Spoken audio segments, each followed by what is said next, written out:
अरे यार तुम चुप करो, आरू बोली तो आदि भी बोला हाँ यार तू चुप कर। फिर आरू की तरफ देखकर हाँ और तुम कभी सुनती हो किसी की?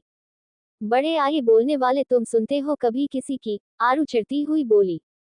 तभी अबीर जोर से चीखा आ। उसे चीखते सुनकर आरू भी चीखी आ। क्या हुआ, क्या है बे? आदि भी बोला। तब तक रूही भी वहीं पर आ गई। अबीर आरू को पकड़ते हुए बोला, रूही तू आदि को उधर ले जा, मैं आरू को इधर ले जाता हूँ वरना दोनों यहीं पर बॉक्सिंग शुरू कर देंगे। आरू खुद को छुड़ाते हुए बोली, देखा तुम्हारी वजह से हुआ है ये। मेरी वजह से नहीं, तुम्हारी वजह से हुआ है। घर के सभी लोग हॉल में आ गए। तभी सारिका जी दोनों को झगड़ते हुए देखकर बोली, क्या हो रहा है ये? तभी आरू बोली, माँ मैं आपको बाद में बताती हूँ, पहले इससे निपट लेती हूँ। हाँ तो बोलो, क्या बोल रहे थे तुम? क्या प्रॉब्लम है तुम्हें? घर में शादी है तो क्या काम न करूँ मैं? लास्ट वाली लाइन हल्की चीख कर बोली। तभी आदि बोला, हाँ तो कौन मना कर रहा है तुम्हें काम करने से, करो ना, जितना काम करना है करो। फिर आरू के चेहरे को पकड़ते हुए बोला, लेकिन एक बार अपने बारे में सोचो भी तो सही, आराम भी चाहिए होता है, खाओ पियो सभी कुछ करना जरूरी होता है, ये थोड़ी होता है कि काम ही करते रहो। अरे तुम मुझे मत बताओ मुझे क्या करना है, मुझे पता है, मेरी टेंशन मत लो तुम। आरू चिड़ी हुई सी बोली। ऑफ कोर्स टेंशन लूंगा मैं, तुम पत्नी हो मेरी तो टेंशन ले सकता हूँ। आदि भी चिड़ा हुआ बोला। इधर पुष्पा जी हैरानी से सामने देखते हुए बोली, ये अपना ही आदि है क्या? मतलब कहा वो शांत सा अपने आप में ही गुमसुम रहने वाला लड़का इतना बोल रहा है। तभी सारिका जी बोली, माँ ये दोनों ऐसे ही है, जब देखो तब लड़ाई शुरू इनकी। पर मैं बहुत खुश हूँ, आरू की वजह से ही मुझे मेरा पुराना आदि वापस मिल गया। पुष्पा जी भी मुस्कुराते हुए सामने देखने लगी। और अपने आदित्य अभी भी सबसे बेखबर लड़ने पर लगे पड़े थे। अरे जाओ जाओ, झूठे हो तुम एक नंबर के, मुझे पता है, मैं तुम्हें अच्छे से पहचान गई हूँ। आरू आदि को उंगली दिखाते हुए बोली। तो आदि भी उसकी उंगली पकड़ते हुए बोला, तो मैं भी तुम्हें पहचान गया हूँ, तुम भी बहुत स्मार्ट हो, पर मैं भी तुम्हारा पति हूँ, ऐसे ही हार नहीं मानने वाला मैं। हाँ ओ अरे जाओ जाओ, बात ही किसको करनी है तुमसे? आरू फिर से बोली। तो आदि भी बोला, हाँ तो जाओ ठीक है, मत बात करना आज के बाद, बस घर छोड़ के चला जाऊंगा मैं। वेरी गुड, जाओ जाओ जल्दी जाओ, कम से कम शादी की तैयारियां तो मैं शांति से और अच्छे से कर पाऊंगी। देखो मैं मजाक नहीं कर रहा, सच में चला जाऊंगा मैं। आदि बोलता है तो आरू उसकी बात काटते हुए बोली, मैं भी मजाक नहीं कर रही, जाओ ना। फिर हाथ हिलाते हुए बोली, bye. I am very serious साहिबा, मैं सच में चला जाऊंगा और जिंदगी में कभी बात नहीं करूंगा तुमसे। आदि आरू की आंखों में देखते हुए बोला। तो जाओ न, जल्दी जाओ, बाय। आरू बोली। तो आदि बोला, सच में जाओ? बाय। आरू फिर से बोली। Okay fine bye. Aadi gate की तरफ बढ़ते हुए बोला। आरू उसे रोकने के लिए इतना ही बोल पाई, अरे रुको।